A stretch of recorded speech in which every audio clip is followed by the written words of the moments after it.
Assalamualaikum warahmatullahi wabarakatuh. Saya Sukaina selaku moderator dari kelompok 3 yang akan mendiskusikan dengan tema pendaftaran tanah.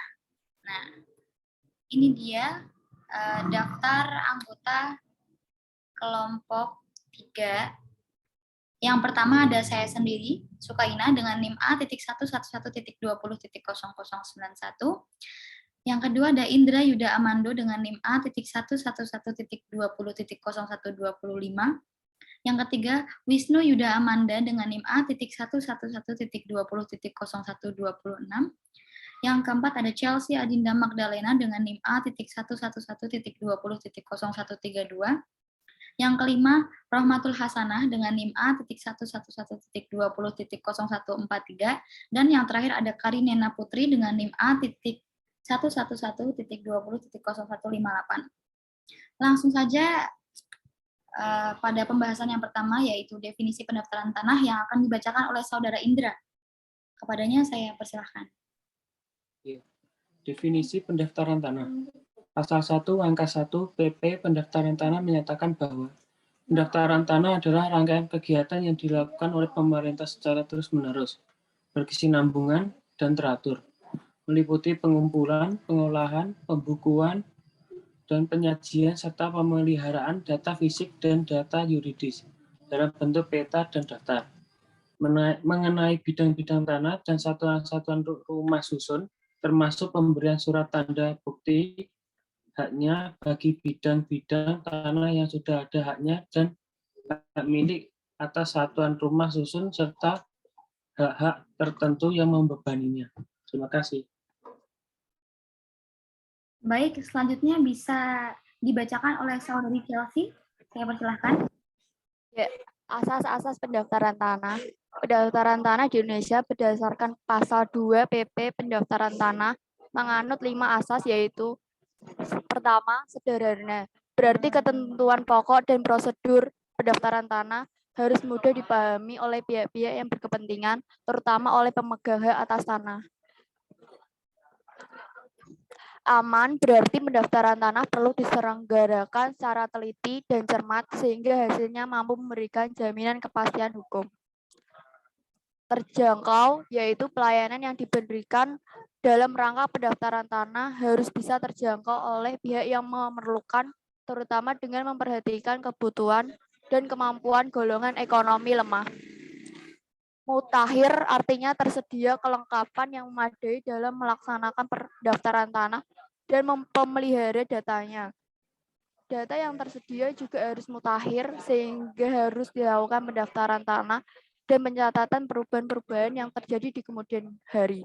Terakhir, terbuka. Artinya setiap saat masyarakat dapat memperoleh keterangan mengenai data yang benar. Terima kasih. Ya, selanjutnya dapat dibacakan kepada Saudara Wisnu. Saya persilahkan. Baik. Mengenai pendaftaran tanah diatur dalam pasal 19 UU PA pendaftaran tanah.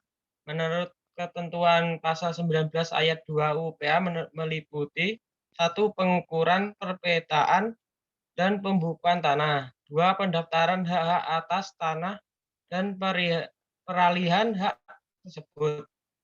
3. Pemberian surat-surat tanda bukti hak yang berlaku sebagai alat pembuktian yang kuat atau sertifikat. Sertifikat inilah yang merupakan dokumen yang sangat penting karena merupakan tanda bukti kepemilikan seseorang atas hak tanah mereka. Jadi jika suatu lahan telah mendapat sertifikat tanah yang baru, sertifikat tersebut perlu didaftarkan demi menjamin kepastian hukum. Adapun tujuan pendaftaran tanah dalam pasal 3 PP nomor 24 tahun 1997 yaitu 1. Memberi kepastian hukum dan perlindungan hukum kepada pemegang hak atas suatu bidang tanah, satuan rumah susun, dan hak lain yang terdaftar agar dengan membuktikan dirinya sebagai pemegang bersangkutan. 2. Untuk menyediakan informasi pihak-pihak yang berkepentingan termasuk pemerintah agar dengan mudah memperoleh data yang diperlukan. 3. Untuk penyajian data kantor pertanahan atas peta pendaftaran, daftar tanah, surat ukur, buku tanah dan daftar nama. 4. Untuk terselenggaranya tertib administrasi pertanahan. Terima kasih.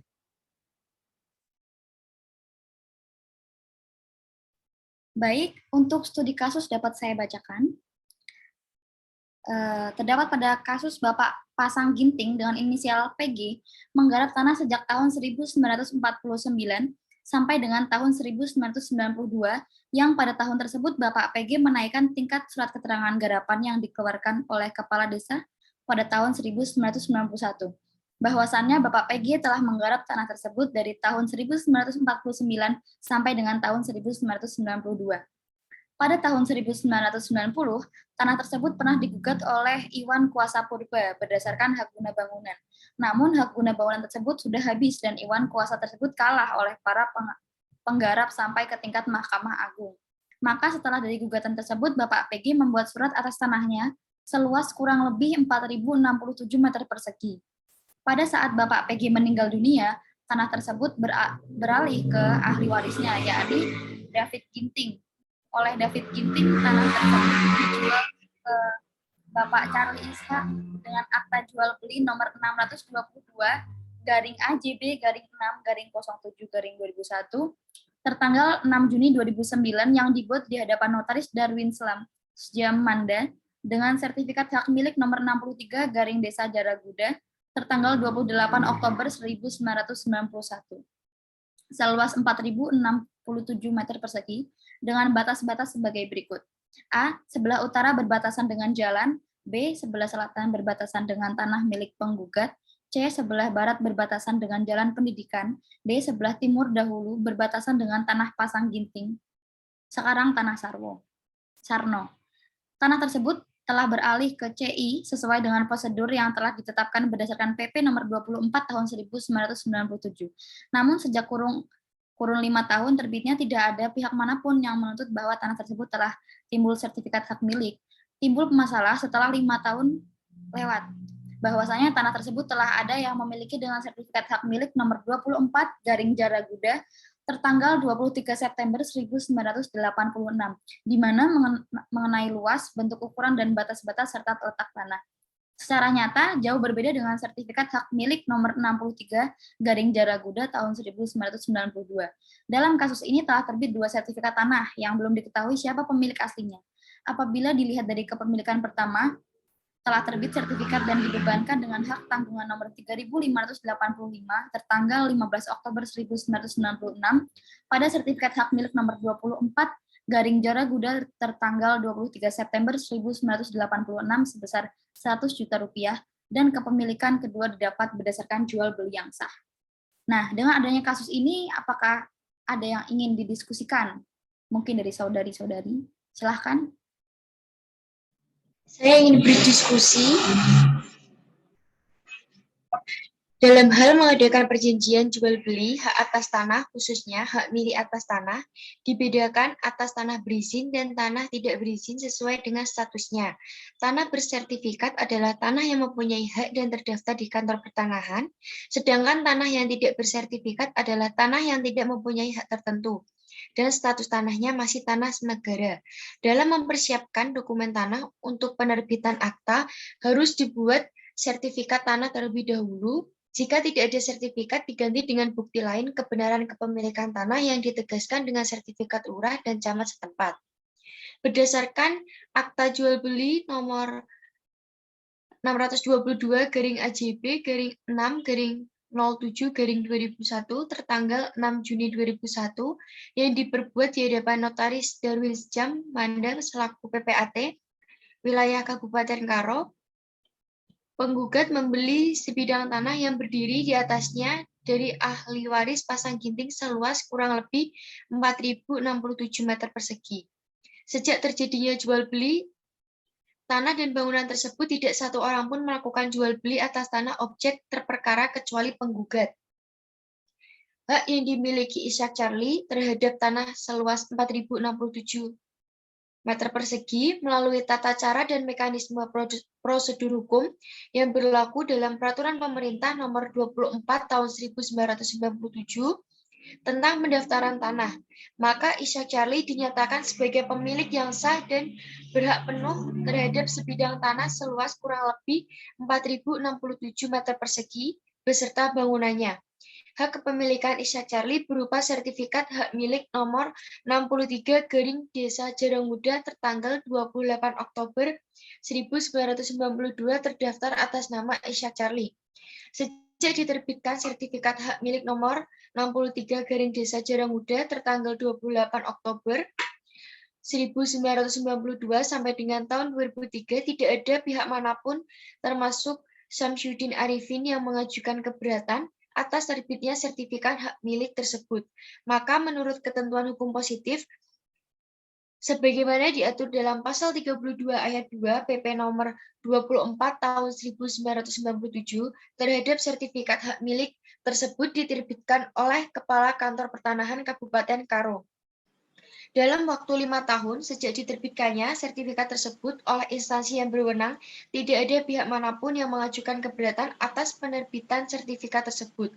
Bahwasanya tidak ada upaya hukum maupun bukti surat apapun yang dapat melumpuhkan atau melemahkan sertifikat hak milik nomor 63 Desa Jarangmuda atas nama Ishak Charlie.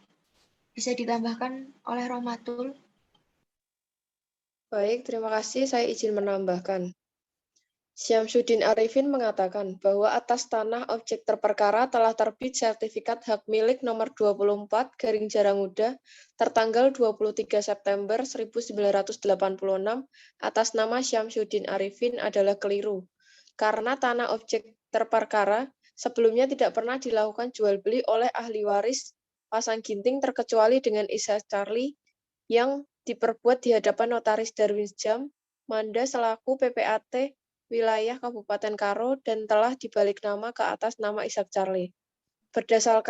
Berdasarkan hal tersebut, Ishak Charlie adalah pembeli beritikat baik yang harus dilindungi undang-undang. Fakta hukum membuktikan sertifikat hak milik atas nama Syamsuddin Arifin mengenai luas, bentuk, ukuran tanah, serta batas-batas dan letak tanah yang diakui oleh Syamsuddin Arifin tidak jelas. Sedangkan sertifikat hak milik atas nama Ishak Charlie secara nyata jauh berbeda, baik luas maupun letaknya dengan sertifikat hak milik Syamsuddin Arifin. Sampai saat ini, Syamsuddin Arifin tidak pernah menguasai secara fisik tanah yang disebutkan sebagai miliknya. Syamsuddin Arifin bukan sebagai pemilik yang sah dan berhak penuh terhadap tanah objek terperkara, maka perbuatan Syamsuddin Arifin tersebut dapat dikualifikasikan sebagai perbuatan melawan hukum atau biasa disebut on rank mitigated kepada Ishak Charlie. Dalam putusan pengadilan negeri, penggugat tidak mendapatkan putusan yang adil karena kurang lengkapnya subjek gugatannya, sehingga gugatan tersebut tidak diterima oleh majelis hakim, sehingga sertifikat tersebut tidak mendapatkan kejelasan statusnya, batal atau masih berlaku dalam putusan tersebut. Namun dengan adanya putusan Majelis Hakim PT UN yang menyatakan bahwa sertifikat hak milik nomor 63 tahun 20 sertifikat hak milik nomor 63 tanggal 28 Oktober 1992 atas nama Ishak Charlie yang dinyatakan batal demi hukum yang berlaku ialah sertifikat yang dimiliki oleh Syamsuddin Arifin. Sertifikat hak milik nomor 24 tahun 1986. Terima kasih. Baik, terima kasih kepada saudari-saudari yang sudah mendiskusikan. Nah, dari sini apakah ada yang ingin menyanggah atau menambahi, atau bahkan ada yang ingin bertanya? Silahkan. Saya mau bertanya, Oh, silahkan. apakah pemilikan tanah yang beritikat baik telah terlindungi atas adanya putusan tersebut?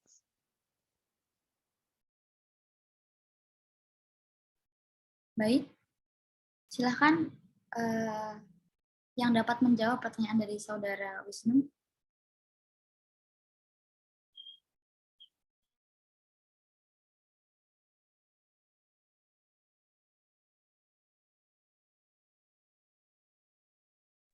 Saya akan menjawab. Pemilikan tanah yang beritikat baik belum terlindungi dalam putusan ini dikarenakan prosedur dalam putusan akhir dari gugatan nomor 30/PDT-G/2009/PN KBJ ialah bahwa tergugat tidak lengkap, yaitu ahli waris pasang ginting, sehingga putusannya tidak diterima. Sehingga dalam hal ini, hakim belum memutuskan perkara yang diajukan. Ishak Charlie berhubung karena subjek tergugat tidak lengkap. Meskipun telah membeli tanah dengan itikat baik, tetapi pihak ketiga dapat membuktikan tanah terperkara miliknya masih dapat diajukan gugatan karena pendaftaran tanah di Indonesia menganut sistem negatif berunsur positif, di mana setiap orang yang memiliki hak milik atas tanah dapat digugat oleh penggugat apabila dapat membuktikan sertifikat tanah itu miliknya.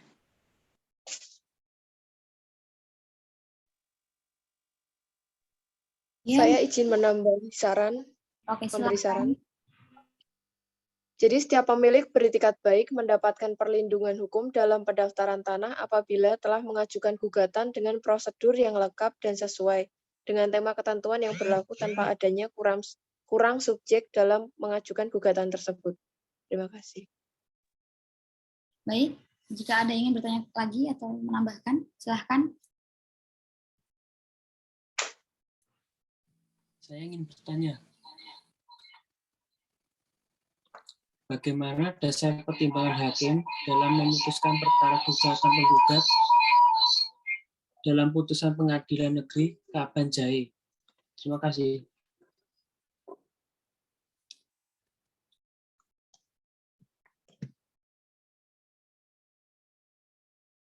Ya, silahkan saudari untuk menjawab pertanyaannya.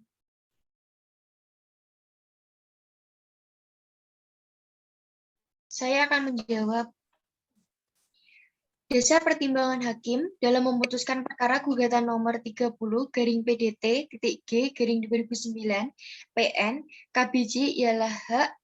ialah agar dalam mengajukan gugatan ke Pengadilan Negeri Kabanjahe, Ishak Charlie juga mengikutsertakan ahli waris pasang ginting sebagai tergugat. Dikarenakan kurangnya para pihak dalam mengajukan gugatan tersebut, maka gugatan Ishak Charlie tidak diterima oleh hakim.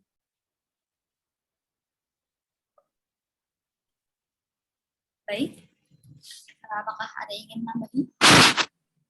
Silahkan. Mungkin saya ingin menambahi. Agar Ishak Charlie memperbaiki surat gugatannya dengan melengkapi dan menarik ahli waris pasang ginting yang belum diikutsertakan dalam gugatan tersebut sehingga surat gugatan tersebut tidak mengandung cacat dan dalam membuat surat gugatan hendaknya berpedoman kepada ketentuan perundang-undangan yang berlaku serta cermat dalam menyusun surat gugatan dengan memenuhi syarat yang telah ditentukan. Oke, baik. Ini ada sedikit waktu. Jika ada yang ingin bertanya lagi, silahkan. Saya ingin bertanya, bagaimana akibat hukum dari putusan Pengadilan Negeri Kabanjahe? Terima kasih. Baik, saya izin menjawab. Akibat hukum dalam gugatan ini ialah dikarenakan prosedur yang tidak sesuai dengan ketentuan yang berlaku dalam mengajukan gugatan ke pengadilan, maka gugatan tersebut tidak dapat diterima oleh hakim.